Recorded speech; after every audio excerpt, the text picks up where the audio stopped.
Hey everybody, what's going on? This is Matt, and today I'm going to be talking about a quick tip on vocabulary acquisition as well as acquiring specialized vocabulary. Let's get started. So, vocabulary is very important in language learning. You need to know a lot of words to be fluent or very competent in a language. And there's a lot of different ways to learn new words. Some are more effective than others. And kind of one of the more popular methods is just kind of online flashcards, like your Memorize and Anki. And I think those methods are really good, especially at the beginner and intermediate stages. A lot of people are learning vocabulary kind of through more traditional means, like school textbooks, beginner books, but really a great way to learn new words is to read a lot. And this is kind of very powerful, especially at the advanced stage. But kind of one of the advantages of reading is that you're kind of working on the skill of reading, but you're also kind of doing a task that's a lot more fun than just flashcard exercises or looking at a beginner textbook. Not only that, though, when you read, you're going to see the most common, most frequent words in the language when you read over and over again.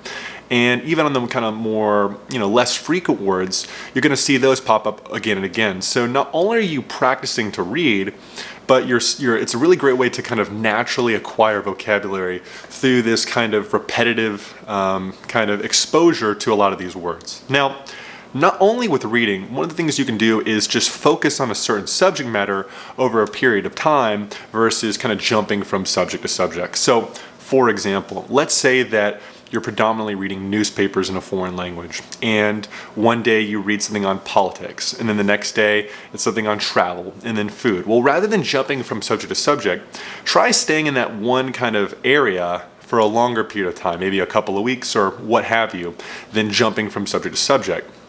The reason why is, like, if I stick to a certain area like politics, I will see the words that are associated with politics again and again and again. So I'll have multiple kind of articles or books or whatever you're consuming kind of exposed to me, and I'll see those same words pop up again and again. Not only that, though, a lot of the more esoteric, uncommon words associated with that subject will pop up a lot more frequently than if you just kind of had this arbitrary vocabulary list that you were learning.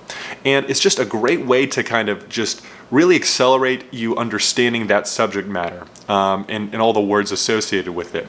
And this can be very valuable, especially if you're learning a language for some sort of use, kind of outside of just for it being fun. So let's say you work in the medical industry and you want to take those language skills to the workplace. Well, by only consuming medical related newspaper articles or books or what have you, you're going to acquire that specialized vocabulary a lot quicker than if you kind of just jump from subject to subject or waited later down the road to acquire those vocabulary words. Not only that, though, using this method is just a great way to learn new words in general. So like I said, maybe, for a couple of weeks you only focus on travel related articles, and then after that you move on to politics, and then after that we talk about animal stuff. And so from there, it's just really good way to kind of, stay in that certain domain for a long period of time and just get vocabulary acquired a lot quicker. And once you kind of have had that exposure with that certain area for a while, you're going to be able to better understand people talking about that subject, podcasts, books a lot better, because you're going to have that vocabulary down. You're going to have that exposure of how kind of the articles are generally laid out, and it's going to be very helpful for your overall vocabulary acquisition. So try that out. Let me know what you think. It's a great way to acquire more words quicker and more effectively, also while kind of doing something that's a little bit more fun than just flashcards, right? Reading is just a really great way to acquire vocabulary.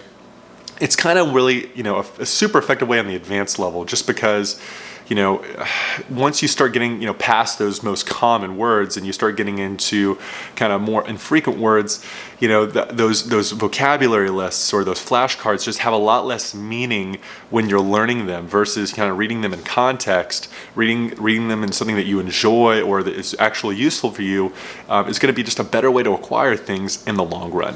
So this has been Matt. Let me know what you think, and I'll see you in the next video. Take care.